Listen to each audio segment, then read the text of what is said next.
Good morning, students.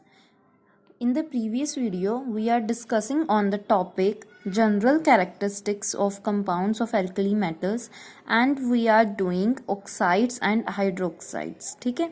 So in this oxides and hydroxide, we have covered their reduction and oxidation values, their basic strengths, their solubility and stability, formation of salts with acids. ठीक है. Now we are going with second characteristic property which is halides. So alkali metals forms halides with halogen atoms. ठीक है. यहाँ पे हमारा जो general formula halides का वो क्या होता है Mx, where M is any of the alkali metal among these four and X may be any of the halogen atoms among these four. ठीक है. सो जो हमारे कॉमन एग्जाम्पल हैं वो क्या है NaCl, KCl, sodium chloride and potassium chloride. ऐसे ही आपके पास caesium chloride, rubidium chloride, fluorides, ये सारे हमारे पास क्या है हैलाइड्स हैं. ठीक है. इनकी प्रिपरेशन क्या है, ये कैसे प्रिपेयर होते हैं. डायरेक्टली भी आप इन्हें प्रिपेयर कर सकते हो. Sodium on passing chlorine gas, sodium metal and chlorine gas उस पर पास करने पे आपके पास डायरेक्टली NaCl ऑबिटेन हो सकता है. सेकंड है हमारे पास एक्शन ऑफ हीट. यहाँ पे एक्शन ऑफ हेलोजन एसिड्स. आप अगर मेटेलिक ऑक्साइड्स पे हेलोजन एसिड्स का अटैक करवाएं या फिर मतलब हेलोजन एसिड्स की प्रेजेंस में मेटालिक ऑक्साइड्स को लें तो ये आपस में रिएक्ट करके क्या बना सकती हैं आपकी metallic halides and water is removed as by product. ठीक है. सो यहाँ पे ये हमने जनरल रिएक्शन लिखी है. सारे ही मेटल्स आपके सोडियम, पोटेशियम, रुबिडियम, सीजियम ये सेम ट्रेंड शो करेंगे विद ऑल हेलोजन एटम्स. ठीक है. प्रॉपर्टीज़ इसकी बेसिकली यही होती है कि हैलाइड्स जो होती हैं वो एल्कली मेटल्स की कलरलेस होती हैं, क्रिस्टलाइन सॉलिड्स हैं एंड इनकी नेगेटिव एंथैल्पी है फॉर्मेशन की. नेगेटिव एंथैल्पी होने का मतलब है कि एनर्जी रिलीज होती है upon formation of these halides and तभी ये रिएक्शन पॉसिबल है. ठीक है. इसी में हमारे पास एक बहुत इंपॉर्टेंट टॉपिक है हमारा पोलराइजेशन इफेक्ट. हैलाइड्स के अंदर हैलाइड्स की प्रॉपर्टीज़ हम स्टडी कर रहे हैं. अब पोलराइजेशन इफेक्ट क्या होता है, सबसे पहले आप कंसीडर कीजिए अपना कैटायन, अपना मेटालिक पार्ट. ठीक है. मेटालिक पार्ट आपका क्या होता है M पॉजिटिव एंड जो आपका एनायन होता है जो हेलोजन्स है कोई भी, जैसे आपने ये लिया NaCl. ठीक है. ये Na पॉजिटिव हो गया एंड Cl क्या हो गया नेगेटिव. तो ये आपका क्या बनाया है हमने एनायन Cl नेगेटिव, कोई भी M पॉजिटिव एंड यहाँ X नेगेटिव. ठीक है. अब उसमें क्या होगा, जो आपका मेटल है ऑब्वियसली उसने क्या किया है, वो एक इलेक्ट्रॉन लूज कर चुका है, वो पहले से ही एक शेल कम हो चुका है अपने. तो क्या होगा, कैटायन का जो साइज होता है वो नॉर्मली क्या होता है, कम होता है, स्मॉल होता है. एंड जो एनायन का साइज है बिकॉज उसने वो इलेक्ट्रॉन गेन किया है तो, और आपके जो एनायंस होते हैं वो यूजुअली बहुत लार्ज शेप के होते हैं और ऊपर से उन्होंने इलेक्ट्रॉन गेन किया है तो रिपल्शंस की वजह से उनका जो साइज़ है वो और बड़ा होगा.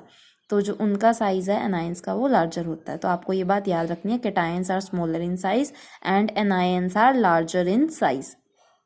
ठीक है.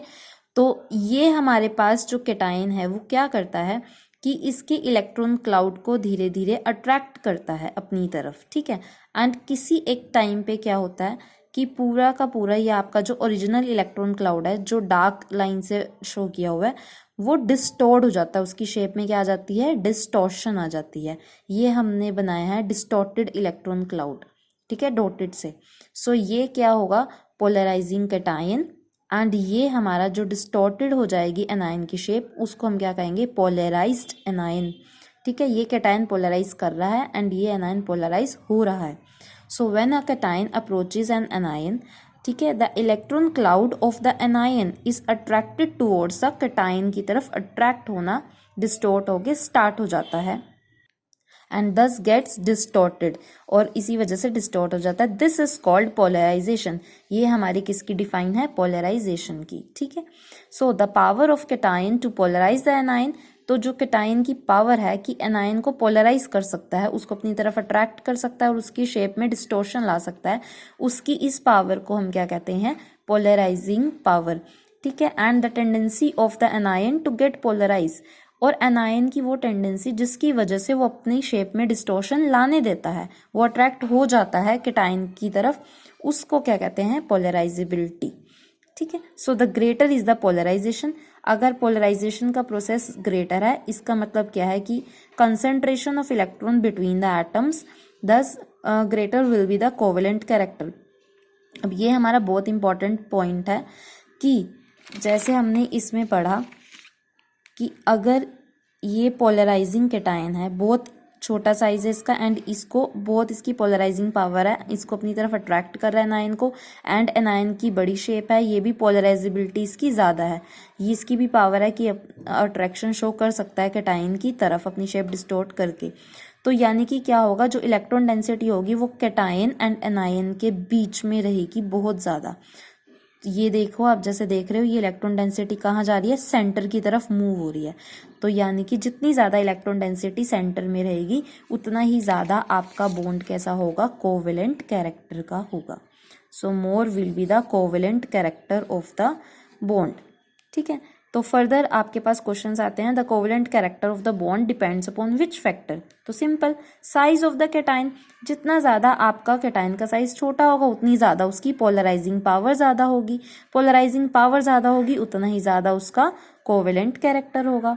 ठीक है, अब यहाँ पे आपके पास ट्रेंड भी पूछ सकते हैं, कोवेलेंट कैरेक्टर जो होता है एल्कली मेटल्स के केस में वो कैसा होता है, वो इंक्रीज करता है या डिक्रीज करता है down the group. So as the size of the cation increase करता जाता है, जैसे ही आप डाउन द ग्रुप मूव करते हो कैटायन का साइज क्या होता है, इंक्रीज करता है, तो कोवेलेंट कैरेक्टर क्या होगा, डिक्रीज करेगा, क्योंकि कैटायन का साइज अगर इंक्रीज करता है तो कैटायन का साइज इंक्रीज करने की वजह से उसकी जो पोलराइजिंग पावर है वो क्या होगी, डिक्रीज करेगी। पोलराइजिंग पावर क्या हो रही है, डिक्रीज कर रही है, दैट्स वाई उसका कोवेलेंट कैरेक्टर भी डिक्रीज करेगा। ठीक है, साइज ऑफ एनायन, अब एनायन का केस जब आता है तो मतलब आपका मेटल तो फिक्स है, एक ही मेटल और उसके साथ आपने क्या लेके चल रहे हो, अलग अलग एनायंस। तो लेट अस कंसीडर हमने एक ही मेटल ले लिया, लिथियम फर्स्ट ही मेटल ले लिया, तो उसके साथ हमने ग्रुप 17 की सारी हैलाइड्स ले ली, फ्लोरीन, क्लोरीन, ब्रोमीन, आयोडीन। तो उसमें क्या होगा, जैसे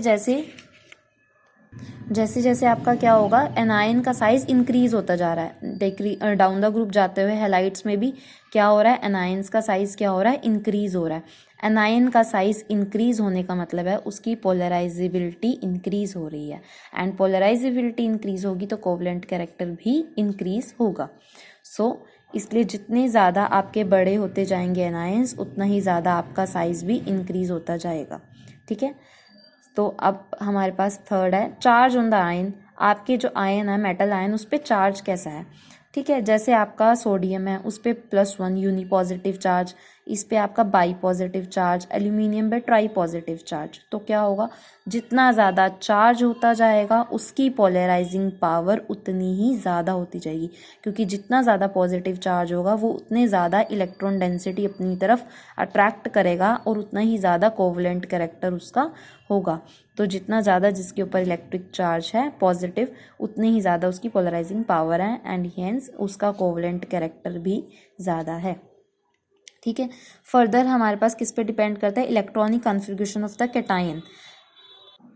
ठीक है, अब यहाँ पे क्या होगा, अगर आपके दो ऐसे कैटायंस हैं जिनके ऊपर जिनका सेम साइज है, ठीक है, एंड जिनका सेम चार्ज है, उनका चार्ज भी सेम है, या तो चार्ज अलग होता था या फिर साइज डिस्टिंक्शन होती थी, तो हम बता सकते थे ठीक है किसकी पोलराइजिंग पावर ज़्यादा होगी। बट अगर आपका साइज भी सेम हो गया, चार्ज भी सेम हो गया, तो उसमें हम कैसे बताएंगे कि कौन से कैटायन की ज़्यादा पोलराइजिंग पावर है, ठीक है, और उसका ज़्यादा कोवेलेंट कैरेक्टर है, कैसे बताएंगे। तो यहाँ पे सिंपल है कि वो कैटायन जिसकी pseudo electronic configuration of 18 electrons होगी in outermost shell has greater polarizing power than the cation having 8 electrons in the last shell।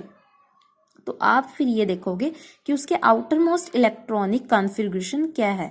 अगर आपको पता है 8 and 18 both are stable, octet complete होता है, बट जिसकी 18th इलेक्ट्रॉन वाली electronic configuration होगी, हाइयर वाली स्टेबिलिटी, वो ज़्यादा स्टेबल होगा एंड वही ज़्यादा पोलराइजिंग पावर शो करेगा। एज कंपैरिजन ऑफ जिसके लास्ट शेल में 8 इलेक्ट्रॉन्स होंगे। स्टेबल तो दोनों ही हैं, 8 इलेक्ट्रॉन में भी ऑक्टेट कंप्लीट हो जाता है एंड 18th में भी यही कंसिडर होता है कि 2 8, ठीक है 8, दोनों में सेम चीज़ है, but more number of electrons वाले के केस में आप क्या करोगे, ज़्यादा स्टेबिलिटी होगी एंड उसकी ज़्यादा पोलराइजिंग पावर होगी। For example NaCl and copper and CuCl, इस केस में क्या होता है आपका Na एंड Cu पॉजिटिव का साइज क्या होता है, ऑलमोस्ट कंपैरेटिव होता है, जस्ट Na का थोड़ा सा ही छोटा होता है, बट और उनके ऊपर चार्ज भी दोनों के ऊपर सिंगल पॉजिटिव है। बट यहाँ पे कॉपर के केस में इनकी जो इलेक्ट्रॉनिक कॉन्फ़िगरेशन है, सीडो इलेक्ट्रॉनिक कॉन्फ़िगरेशन जो आप लास्ट की सारी कंसिडर करते हो वो 18 है एंड सोडियम के केस में कितनी होती है 2,8, लास्ट में 8 है। तो इसलिए CuCl इज मोर पॉजिटिव, या फिर आप कह सकते हो CuCl का जो बॉन्ड है वो more covalent in nature than NaCl bond. And इस रूल को हम, या इस रूल को नहीं, इन चारों रूल्स को जो हमने अभी पढ़े, ये 4 पॉइंट्स ऑलमोस्ट कैसे आपको क्वेश्चन से आ सकते हैं, फेजान्स रूल, ठीक है। फेजान रूल के नेम से अगर डायरेक्ट क्वेश्चन आए तो आपको ये पोलराइजिंग पावर का पूरा कंसेप्ट लिख के ये चारों रूल्स एक्सप्लेन करके आने। So thanks for watching this video.